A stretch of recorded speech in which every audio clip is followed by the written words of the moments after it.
Raymie, Nightingale by DiCamillo.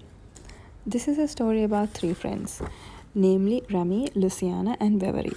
Three of them meet for the first time when they attend a class where they learn how to spin a baton. So, why do they want to spin a baton? Because three of them are going to participate in the Little Miss Central Florida contest, and three of them want to win. So, three of them have different motives. For example, Luciana wants to win the contest because she wants to have the prize, because prize where they get money, and she wants this money badly. And Beverly, the reason why she actually participates is that she just wants to sabotage everything. And Raymie, the reason why she wants to be a part of this contest is she wants to win the contest, and she believes when she wins the contest, her father would see her through a newspaper clipping or through the television, and then then he would come back to her. And the reason is Remy's father left her 2 days ago.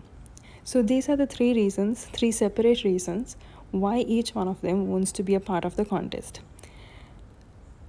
About the story, actually, I believe it's not just about three friends, it's about they're telling about three different personalities. For example, Luciana, she lives far away from the reality. She lives in a dreamy world, an imaginary world.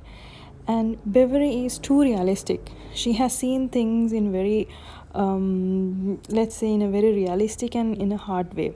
So she knows things, she doesn't dream. When she sees a thing, she knows what is the reality and what is the imaginary thing and how practical something could be. And on the other hand, Raymie, she's neither dreamy nor realistic, but she just goes with the flow. She's simple, she's very pure. She would just believe anything which someone would say. For example, one of the characters in the story says that your father would come back if he sees you winning this contest. So that's the only reason why she participates in the contest.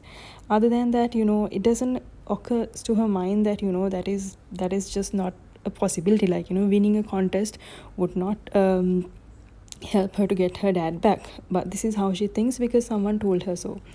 So this is the three personalities of these three characters. So if you take one personality alone, actually they cannot live in this world. It's three separate, and they cannot actually survive alone in the world. But when you put three together, when the three of them becomes one team, actually they fits well, although it's three different and opposite personalities. So I believe the story is trying to explain the beauty of the friendship, how opposite attracts, and how for me it felt like these three characters are like pieces of puzzle, and somehow they get together and they make one big puzzle, and they solve small mysteries, incidents, they come across few incidents, situations where they stick together. Like, although they have different set of ideas, they don't even agree with one single